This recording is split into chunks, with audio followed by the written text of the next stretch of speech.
Matthew chapter 2. This morning we bring our attention to the story of the wise men. The wise men. Let's read the chapter together, if you will. Verse 1 says, "Now when Jesus was born in Bethlehem of Judea, in the days of Herod the king, behold, there came wise men from the east to Jerusalem, saying, Where is he that is born King of the Jews? For we have seen his star in the east and are come to worship him. When Herod the king had heard these things, he was troubled, and all Jerusalem with him. And when he had gathered all the chief priests and scribes of the people together, he demanded of them where Christ should be born. And they said unto him, In Bethlehem of Judea, for thus it is written by the prophet, And thou, Bethlehem, in the land of Judah, art not the least among the princes of Judah, for out of thee shall come a governor that shall rule my people Israel. And Herod, when he had privily called the wise men, inquired of them diligently what time the star appeared. And he sent them to Bethlehem, and said, Go and search diligently for the young child, and when ye have found him, bring me word again, that I may come and worship him also. And when they had heard the king, they departed, and lo, the star which they saw at the east went before them until it came and stood over where the young child was. And they saw the star. When they saw the star, they rejoiced with exceeding great joy. And when they were come into the house, they saw the young child with Mary his mother, and fell down and worshipped him. And when they had opened their treasures, they presented unto him gifts, gold and frankincense and myrrh. And being warned of God in a dream that they should not return to Herod, they departed into their own country another way. And when they were departed, behold, the angel of the Lord appeared to Joseph in a dream, saying, Arise and take the young child and his mother, and flee into Egypt, and be thou there until I bring thee word. For Herod will seek the young child to destroy him. When he arose, he took the young child and his mother by night and departed into Egypt, and was there until the death of Herod, that it might be fulfilled which was spoken of the Lord by the prophet, saying, Out of Egypt have I called my son. Then Herod, when he saw that he was mocked of the wise men, was exceeding wroth, and sent forth and slew all the children that were in Bethlehem and in all the coasts thereof, from 2 years old and under, according to the time which he had diligently inquired of the wise men.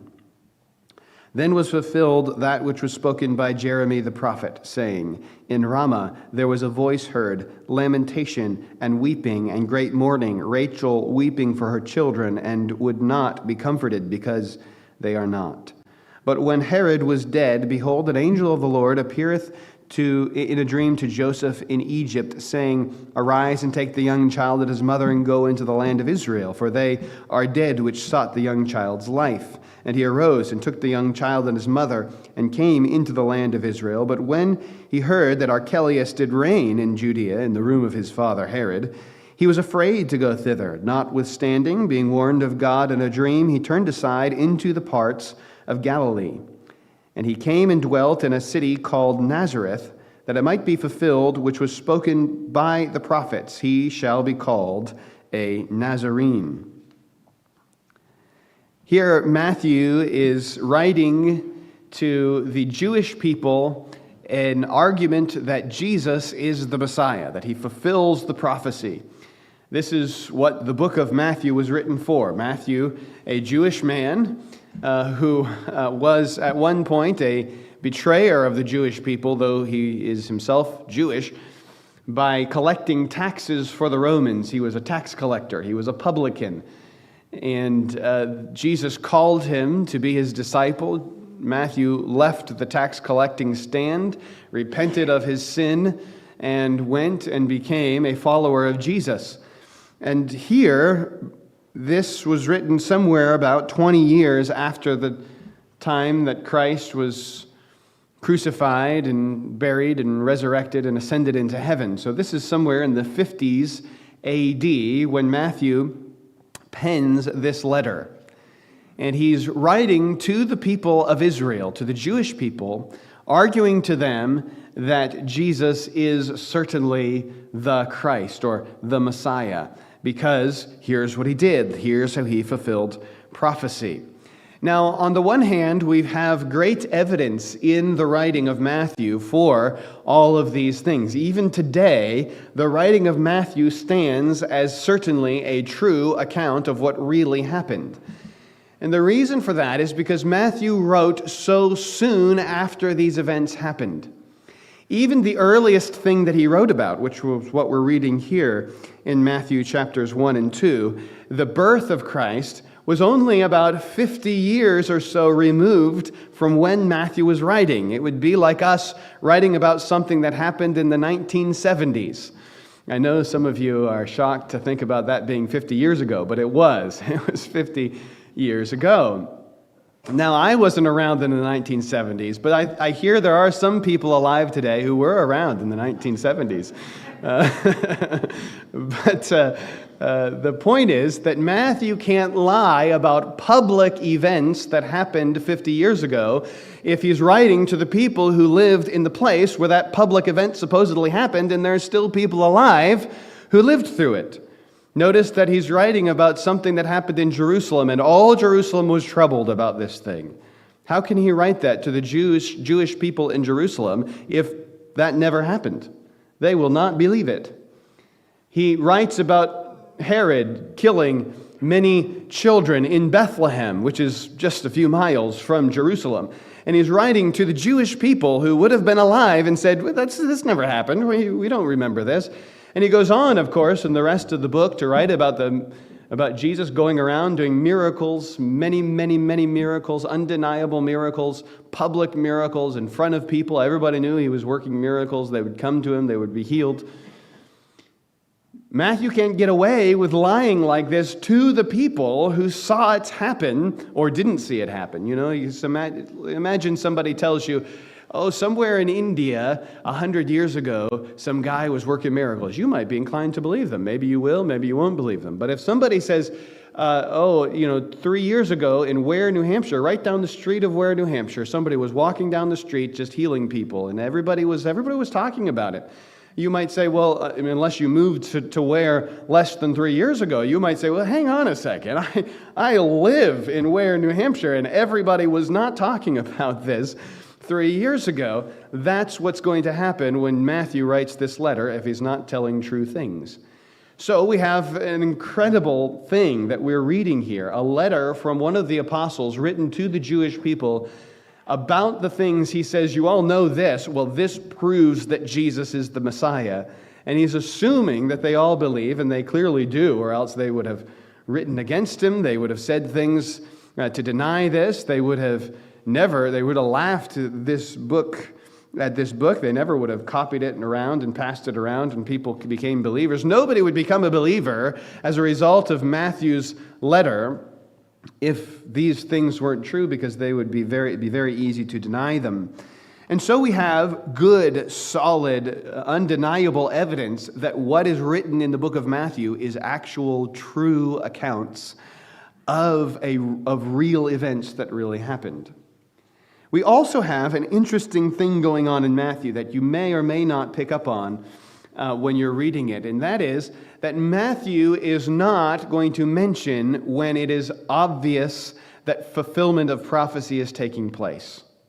For instance, in verse 1, he says this, "Now when Jesus was born in Bethlehem of Judea," he doesn't say, which fulfilled the prophecy of Micah 5:2.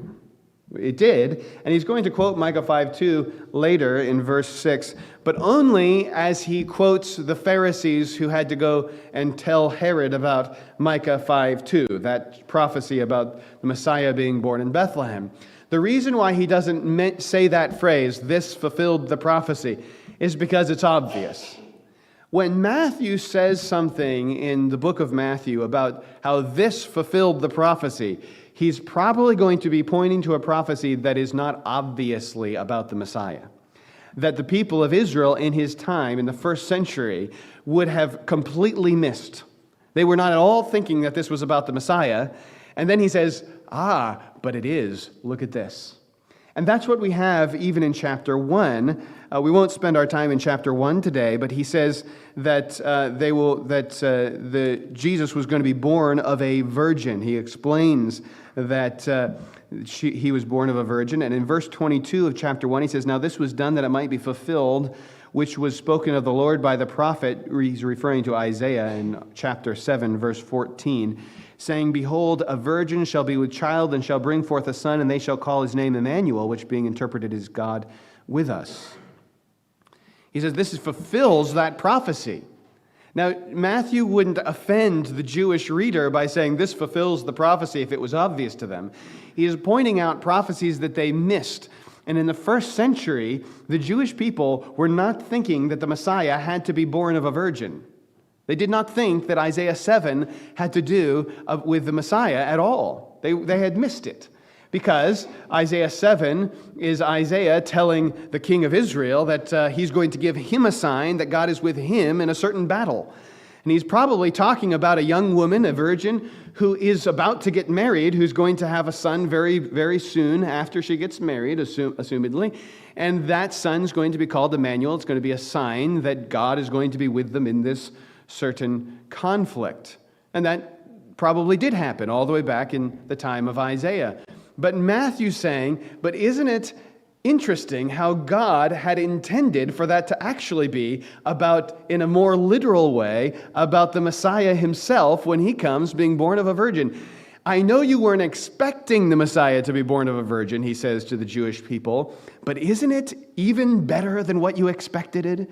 Isn't it even more wonderful than you could have imagined that God always intended for Isaiah 7 to be, yes, partially about this woman who is probably about to get married, who's going to have a child named Emmanuel, but also isn't the word Emmanuel a perfect analogy of Jesus who is God with us? And isn't that an even better example of what God does when he fulfills prophecy? Didn't he fulfill this in a way that you weren't even expecting?" These are the things that Matthew points out when he says, "Now this fulfilled the prophecy of so-and-so." And that's what I think is interesting, because we have three of them in Matthew chapter 2 and what we just read. And all three of them are things that when you read them by themselves, you think, I didn't know that was about the Messiah. That's why Matthew is pointing them out. But I also want, as we go through Matthew 2 today, we certainly won't get to the end, which is sad, because the last verse is a very good one, as are all of them. But as we work through Matthew 2 today, I also want to point out the ones that are obvious. I want to help you look at this chapter and read it like a first century Jewish person would have. And that way you can understand the points that Matthew is making, because he's making it to first century Jewish people. Now let's look at verse 1. Now, by the way, all of this, just to give you sort of the overarching theme here, all of this is going to have a message for us Gentiles. Now maybe there's some people in the audience today who aren't Gentiles, who are Jewish people, but the majority of us are non-Jewish. And there is a message here for us too, even though it is written, when Matthew wrote it, to the Jewish people. Now look at what it says in verse 1. "Now, when Jesus was born in Bethlehem of Judea." That is a fulfillment of the prophecy in Micah chapter 5, verse 2, that predicted that the Messiah would in fact be born in Bethlehem. That was well known, so Matthew doesn't see the need to mention that is an obvious fulfillment of prophecy in verse 1. He'll mention it later in the narrative, as I've said. But he says it's in Bethlehem of Judea in the days of Herod the king. Now that also is a fulfillment of prophecy. You may not grasp it, and we'll go there in just a moment, but in Isaiah 59, the book of Isaiah is a fascinating book, but the prophet Isaiah, when he gets to chapter 59, is speaking about the degradation of society in his time. And he's looking around and he's saying that the people in his time have just rejected God. They have rejected truth. He comments on the fact that truth is fallen in the street. And he makes the point that even the leaders of the people of Israel are not truly following God and are not faithful, good leaders. And he brings to the conclusion by the end of Isaiah 59 that all of the country is in darkness. It's this deep, dark night that has fallen over the people of Israel in the time of Isaiah, because not only have the people gone astray, but their leaders have gone astray. They don't care about truth. They're all corrupt. And then he leads from that into the next chapter, Isaiah 60, where he begins to prophesy about a light coming, the Messiah coming during a time of great darkness, specifically darkness in the leadership and corruption in the leadership of Israel. So the time of Isaiah was long before the time of Jesus. We're talking many hundreds of years. But yet Isaiah's time was a picture of what it would be like in the time when the Messiah came. Evil leaders, corruption, truth is fallen in the street, people don't follow God like they ought to. That's why Matthew mentions Herod here in chapter 2. Jesus wasn't just born in Bethlehem, he was born during the days of Herod the king. Now, Herod's reign over Israel was the end of the Jews having any kind of reign over them, their own country, because the Jewish people, after they had revolted against the Greek Empire that had conquered them, they were led by the Maccabees, and the Maccabees' rulership over the people of Israel became known as the Hasmonean kings. And the Hasmoneans were finally ousted at the time of Herod. And now Rome has full control over the land of Israel. And Herod, when his father is killed during an uproar, a revolt, and at the same time when Julius Caesar was killed, Herod manages to escape. His father Antipater had been a governor there in Israel, but when Julius Caesar, who set him up, was killed, Herod needed to run too, or else he would be killed, just like his father. So he escapes through Egypt. He finally makes his way to Rome. He gets to Rome and convinces Augustus Caesar that he's the one to set up and to rule over the people of Israel. He knows the warring factions to the east. He knows the dangers. He knows the people. But Herod himself is not a Jewish man. Herod is an Edomite, an Idumean. He is from Edom. He would be a descendant of Esau, not Jacob, you see. And so he's convinced Augustus Caesar, to set him up as the king of Israel, even though he's not a Jew.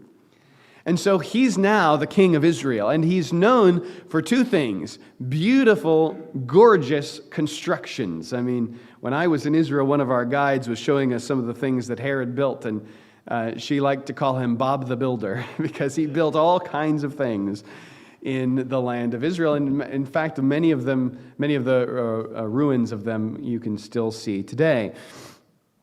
He even constructed a fortress right outside of Bethlehem that you can kind of see from the Mount of Olives if you squint and look in the right place.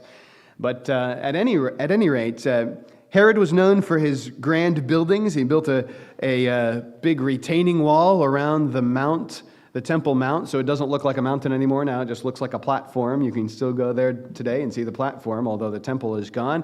He built beautiful, beautiful colonnades and things in the temple that Jesus said would all be torn down. Not one stone would be left upon another, and they were all torn down in 70 A.D. But he was also known for being a ruthless killer, a murderer. He killed his brothers, he killed his sons, he killed anybody who he thought might be a threat to the throne. In fact, they said that you were better off being one of Herod's hogs than one of his sons. Because the word hog and son were very similar words for them. Because he would respect the Jewish dietary laws, he wouldn't kill pigs, but he would kill his children. He was known for being a ruthless, evil, corrupt man who got the rule of the Jewish people, even though he was from Edom, he was an Edomite.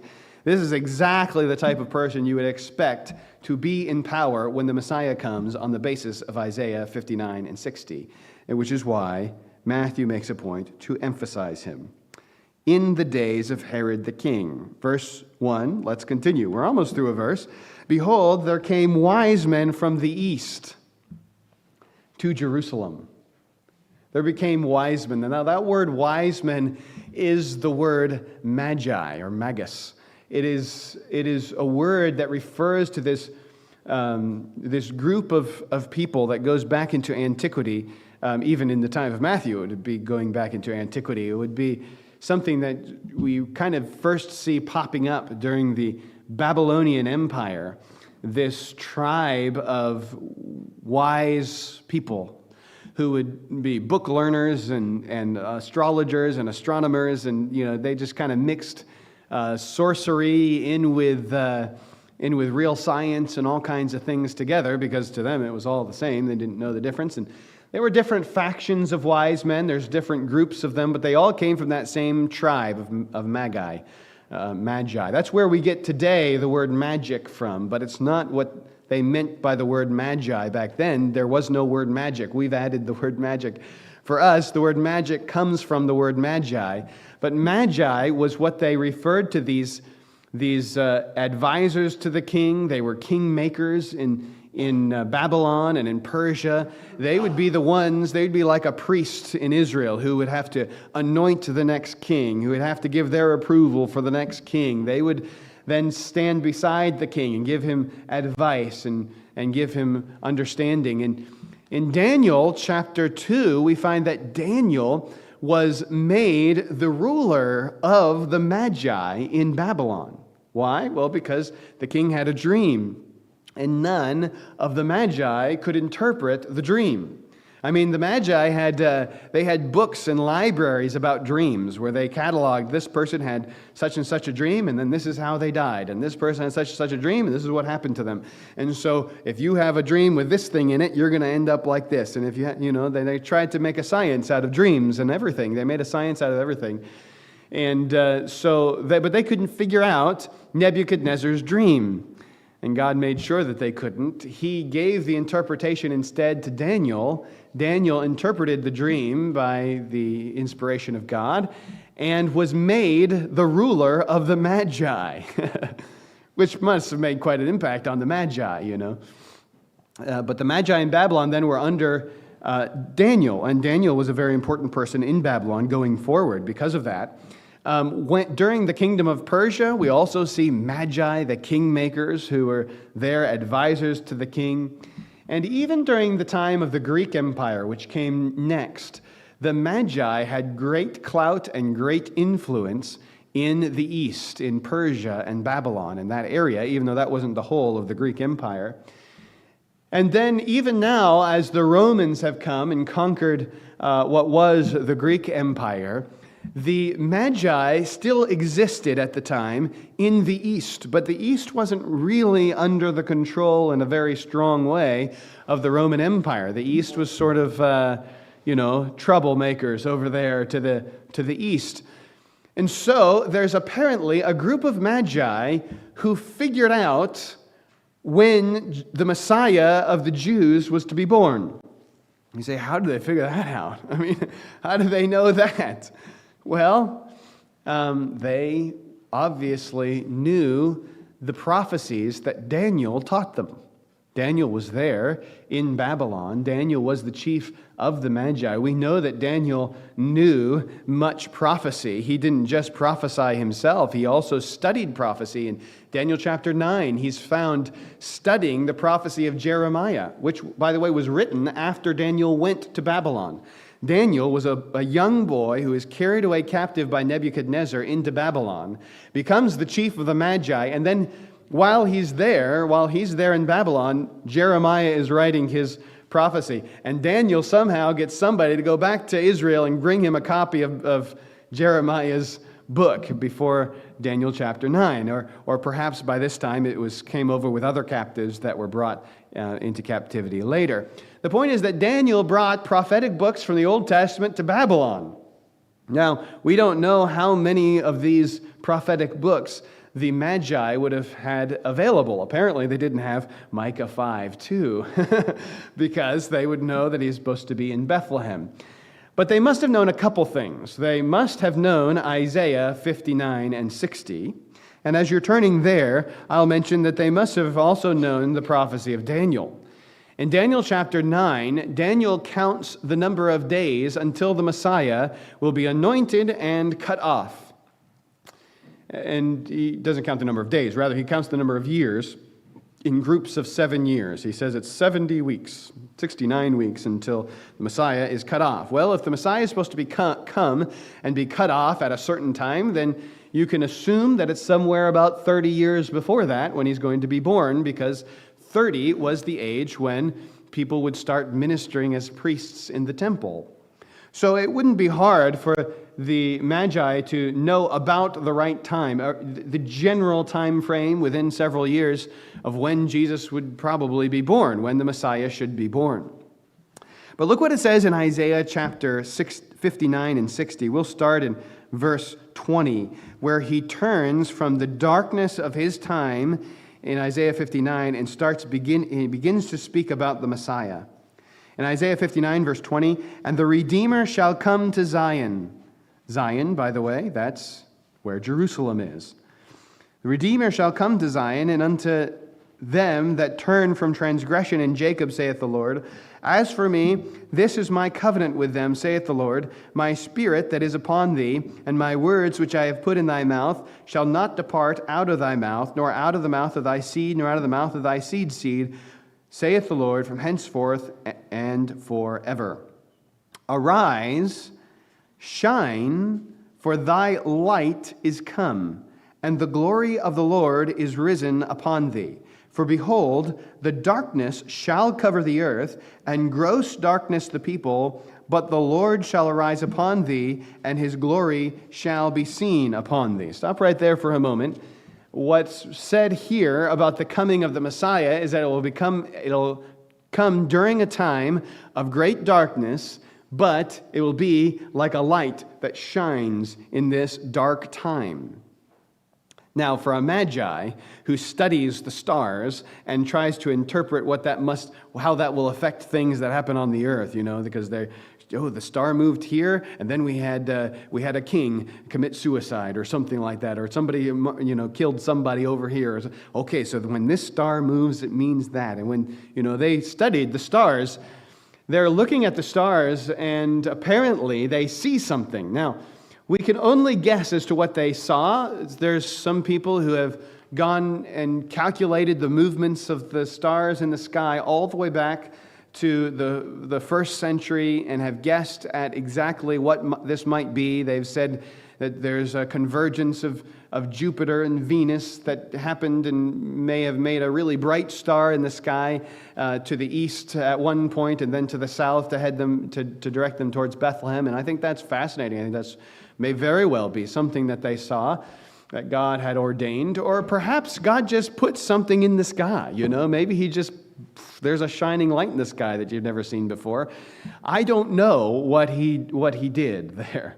But at any rate, these Magi who are studying and apparently faithful to the group, there's many groups of Magi by this time, but this group of Magi apparently thought that Daniel was onto something. And when they saw the star in the sky, they knew what it meant. This has to be it. This is the shining light that comes over Israel. They see it hanging over the east.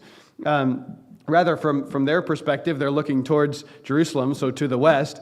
They see it hanging over the west, over where Jerusalem is, and they think there's nothing else this could mean. It's got to be this thing.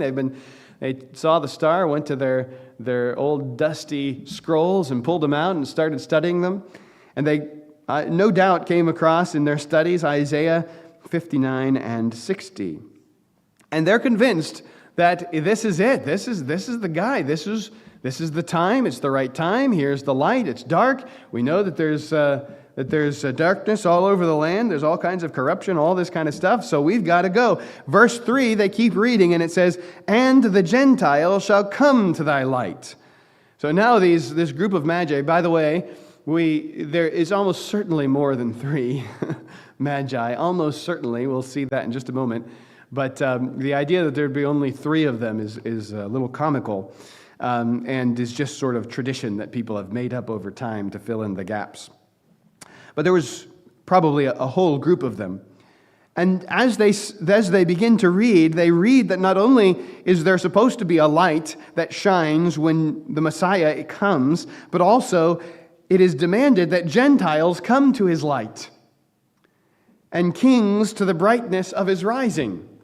Well, oh my goodness, we have to go to this. We're not supposed to just see it and mark it down. Okay, the light in the sky, the Messiah must be there. But there's a command that Gentiles go to the light. So they say, all right, pack up the camels. Maybe they had originally planned to ride on horses, but they read a little further.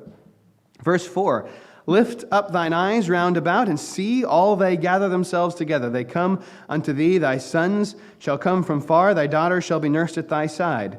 Then shalt thou see and flow together, and thine heart shall fear and be enlarged, because the abundance of the sea in prophecy is often used to just refer to many nations of people. The abundance of the sea shall be converted unto thee, the forces of the Gentiles shall come to thee, the armies of the Gentiles. The multitude of camels shall cover thee, the dromedaries of Midian and Ephah, they shall, and all they from Sheba shall come, they shall bring gold and incense. Do you see that this must be a passage that the wise men, the Magi, came across? Maybe they had planned to bring horses, and they said, well, no, we're supposed to bring dromedaries and camels, so let's go with that, you know. And so they set out. They're from the east. We don't know exactly where, but these nations that are mentioned in verse 6 are certainly from the east. You have Midian and Ephah and Sheba. Those are all east of Israel. And they're supposed to bring two things, gold and incense. That's what they're supposed to bring. So they say, all right, well, here we go. Here is our pattern. We are supposed to go to this light. We're supposed to bring a group of people with us, and they certainly did. They had a huge caravan, no doubt, of people. And they said, well, we're supposed to bring gold and incense. Now, I'm sure they understood what those two things meant. At least one of them was obvious to the Magi. Gold was a gift you gave to a king. That's a very kingly gift, no doubt about it. Incense was a thing that the Magi may or may not have known was only to be offered to God. In the tabernacle, when there was incense that was supposed to be burned to God. That incense was not supposed to be recreated or made anywhere outside of the tabernacle, and it wasn't to be burned anywhere else, because that incense was for God and for God alone, and no person was supposed to enjoy it. It's for God. The idea that the Messiah is going to receive gold and incense refers to him not only being the king of the earth, but also being God, deity. He is the one who receives incense. Now, some have said this refers to his priestly duty. He's a priest. He's a high priest after the order of Melchizedek, as the scriptures say. But that's really not the case. The incense wasn't for him to use to burn for God. The incense was for him because he is God, see. The incense was to be offered to him as God. And so, here come a bunch of Gentiles all the way from the east, coming across the land with a caravan of people, and here they come all the way to Jerusalem. Why? Well, because the star is not still in the sky. I mean, it showed up for a minute, they figured out what it was, and they said, okay, let's head to Jerusalem. They didn't follow the star the whole way. It's not like the star was some like little fairy that buzzed around in front of them and showed them every turn to make. No, they saw the star, they looked it up, they figured out what it is, got their whole caravan together, loaded up the camels, and here we go. Do we have the gold? Yes. Do we have the incense? Yes. Here's another gift. And they brought myrrh. I think that's because they read the book of Isaiah. Isaiah 53 speaks about how he's going to be bruised for our iniquities. He's going to be, the chastisement of our peace is going to be upon him. He's going to be laid with the rich in his death. He's going to be killed. He's going to be crucified. But then he's also going to live again. His seed will be seen and his days will be prolonged. Isaiah 53. And so the Magi, understanding clearly the book of Isaiah, said, we need to bring another gift. Besides gold and incense, we've got to bring myrrh. Myrrh was a gift. It wasn't really something you gave around as a gift very often. Myrrh was a thing they used to anoint dead bodies, to sort of preserve them for a little longer. They would put myrrh on dead bodies. The only reason to give a gift of myrrh is to say, from a magi, would be to say, we understand that it is predicted that you will die.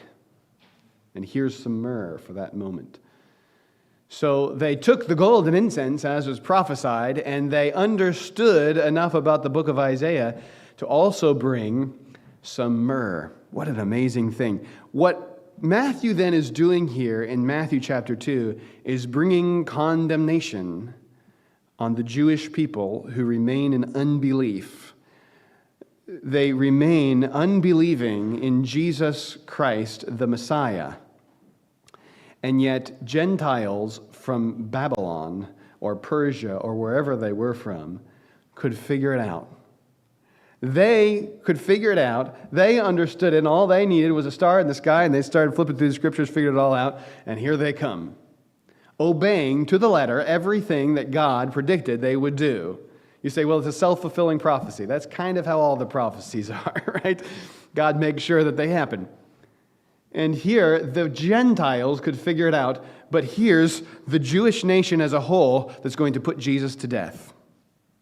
You see how Matthew begins and ends with this condemnation of the Jews. How dare you? How could you miss this? How could you not see this glorious truth? So, let me reread what we've covered so far. Now, when Jesus was born in Bethlehem of Judea in the days of Herod the king, behold, there came wise men from the east to Jerusalem. Everything that was prophesied is being fulfilled. Verse 2, here's what they say. Where is he that is born King of the Jews? For we have seen his star in the east and are come to worship him. Now, can you imagine this? You're in the city of Jerusalem. You're Herod. Imagine that you're Herod for just a moment. And, you're sort of the eastern edge of the Roman Empire where they have firm control. And out to the east, there's a bunch of different groups of factions that are kind of a little dangerous. And here come a group of kingmakers, wise men who advise kings and anoint kings from the east with a whole entourage of people. And they come into Jerusalem with this whole army of men and say, where's the new king of the Jews? You can imagine Herod's not real happy to hear what they're saying. They walk right into the city. I don't know which gate they go in, but whatever gate they come through, they start talking to people. Hey, do you know where the new king of the Jews is? Do you know where the new king of the Jews is that's born? Where is the new king of the Jews who is just born? And so the whole city's worried here. Herod's going to kill these guys, and we don't want to be around when it happens. Everybody is troubled. That says this, verse 3, when Herod the king had heard these things, he heard what they were asking people about, he was troubled, and if Herod's troubled, all Jerusalem is troubled with him. And when he had gathered all the chief priests and scribes of the people together, he demanded of them where Christ should be born. So he doesn't meet originally with the wise men. He hears what the wise men are asking, and he goes and he calls the chief priests and scribes. That's the Pharisees and the Sadducees. That's the Jewish Sanhedrin Council. Come over here and tell me, where does the Old Testament say the Messiah is supposed to be born? He knows the Jews believe in this Messiah guy, but he's not a Jewish person. He's married to a Hasmonean woman, so he knows about the Jewish people, but he's not Jewish. He doesn't know the Old Testament prophecy, so he calls the chief priests and scribes together, and he demands of them where Christ should be born. They don't have to go look for it. They know the answer. So do all the Jewish people who've studied the Scriptures. Verse 5, and they said unto him. It doesn't say they went and searched diligently and came back and said, we figured it out. No, they said, well, everybody knows that. In Bethlehem of Judea, for thus it is written by the prophet, and thou, Bethlehem, in the land of Judah, are not the least among the princes of Judah. For out of thee shall come a governor that shall rule my people Israel. And Herod, when he had privily called the wise men, he does not make a public thing of talking to these wise men. He says, all right, send to those wise men and tell them privately to come around the back door into my palace, and we'll meet privately. I don't want anyone to know about this. So he calls the wise men privately, and he inquires of them diligently what time the star appeared. There's probably a good group of these men now that Herod is meeting with. And beside their servants, I'm sure, and their entourage, their armies are left outside, but maybe there's 20, 30, 40, 50 of these wise men that he's meeting with. And he starts to inquire diligently. What that Greek word means, that word diligently means exactly. He wants to know exactly when they saw this star. Exactly when did it appear? Now, I know this verse kind of ruins all of our nativity scenes where we have, the shepherds and the wise men and at the stable when Jesus is born, and, they're all there together. And the star brought the wise men right to the stable, right at the moment when Jesus is being born and all this stuff. Well, that didn't happen that way. The star appeared when Jesus was born. Then the wise men had to figure out what it meant, get their whole group together, travel all the way across. This is at least 6 months later by the time the wise men show up. It may be as much as a year or more later. But it can't be more than 2 years later. We know that much. Because Herod is diligently seeking to find out exactly when that star appeared so he knows how old the child must be. Because he's going to make sure that that child can never be a threat to him, that the people of Israel aren't going around proclaiming some other king, this little child. He's going to make sure he nips that in the bud. Verse 8, and he sent them to Bethlehem and said, go and search diligently for the young child, and when you have found him, bring me word again, that I may come and worship him also.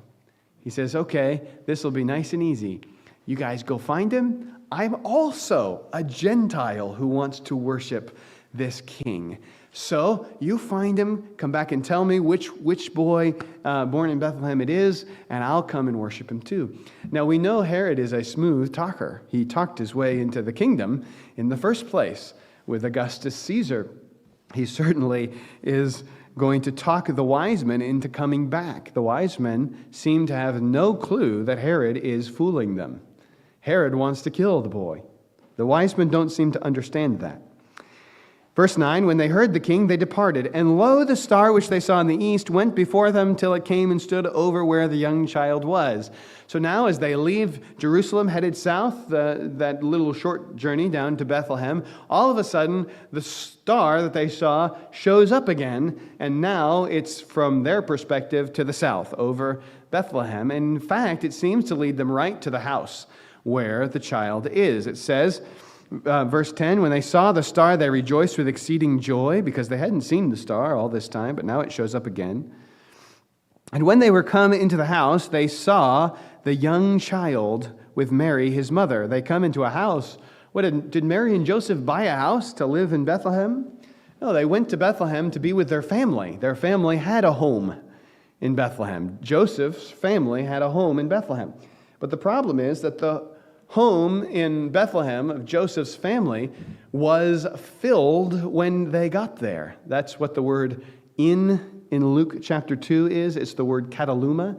It's the same word used for upper room when Jesus goes to an upper room to celebrate the Passover with the disciples. It's kataluma. When Mary and Joseph went to Bethlehem, they went to their family home. But the family homes back then were usually two rooms, the lower room and the upper room. The upper room is where you spent the night, that's where you slept. The lower room is where you had food and where you ate and where your animals would come in at night if you're not wealthy enough to have a stable. And so you'd also have, in the lower room, you'd also have mangers because it would serve as a barn for your animals. And whatever the case was, wherever the manger was, whether his family was wealthy enough to have an actual stable and they went to the stable, or whether that was down in the lower room, the point that Luke is making is that they couldn't fit in the upper room because there was so much family there. And so they couldn't get upstairs to sleep, so they had to sleep either downstairs or out in the stable, wherever the animals were. The point is that now all the family has sort of filtered back home, and they're able to just stay in the house. They don't seem to be in a stable. They're in their family house. And when they come to the house where they see the young child, it's a different word than what would be used for a newborn baby, a young child with Mary, his mother, and they fall down, it says, and worshiped him. They knew who this is. They knew he's worthy of worship. Now, this is condemnation on the Jewish people who put Jesus to death, that even the Gentiles could figure out that this is God in human flesh just by reading the Old Testament. They come in and they worship him, and when they open their treasures, they presented unto him gifts, gold and frankincense and myrrh. And being warned of God in a dream that they should not return to Herod, they departed into their own country another way. I love this. The last time we see the Magi, they get done worshiping Jesus, and then they do whatever God tells them to do. Whatever he tells me to do, I'm ready to do it. And while there's much more to say about Matthew chapter 2, that's probably a good stopping point, isn't it? Even though we haven't gotten to the 3 passages in Matthew 2 that are said to be fulfilled prophecies, that are not clearly fulfilled prophecies, and I'd love to examine them, maybe we will sometime. But for now, let's leave it here in verse 12. Matthew has brought a condemnation on the Jewish people for not carefully reading the Old Testament enough to come to the conclusion that Jesus is the Messiah and is God in human flesh, deserves our worship and deserves our obedience. And here we are, a bunch of Gentile people. Should we not follow in the steps of the first Gentiles to believe in Jesus? Should we not study diligently the Scriptures? Prove again and again and again that Jesus is, in fact, the Messiah who fulfills the prophecy of the Old Testament? Should we not show the evidence for these things as the Magi did, and then come and bow before him and worship him and submit our lives to being obedient to him from here on out? Isn't that what we're called to do? The answer is yes. That is the response to Christmas. Christmas is not just a nice story. It is that. But it is an account of the God of all creation coming to be a man, taking on humanity for us and giving us the beginning of our study. The beginning of the reason for us to pore over these ancient Jewish texts and say, wow, this isn't just for the Jews. This is for me. This is all about Jesus, and I need to submit my life to the Messiah, Jesus Christ. Let's pray. Father in heaven, I thank you so much for the truth of your word, for the glorious reality that we read when we pick up this book, that it can be proven upside, downside, the forward and backwards, all the way through. Every part of this book is jam-packed with consistency and evidence and proof, has been analyzed for thousands of years. And those who are wise men have all come to the same conclusion. Jesus is the King of the eternal kingdom of God, and we must give him our lives. I thank you for bringing us to that conclusion, Lord. I pray that you'd help us to go from this place today determined to be obedient to your dear Son, determined to study our Bibles more faithfully so that we can be more obedient to him. And Lord, I pray that you'd prick the hearts of those who may be in this building today or may be watching online, who are not believers in truth. Those who like the story of Jesus and have always maybe called themselves Christians, or maybe they haven't, but have never chosen by faith to give their lives to the service of Jesus Christ.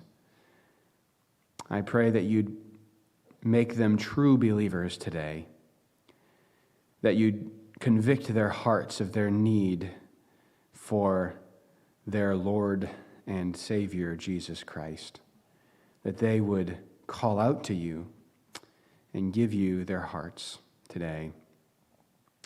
May your will be done. May your will be done in all that we do and say, in Jesus' name.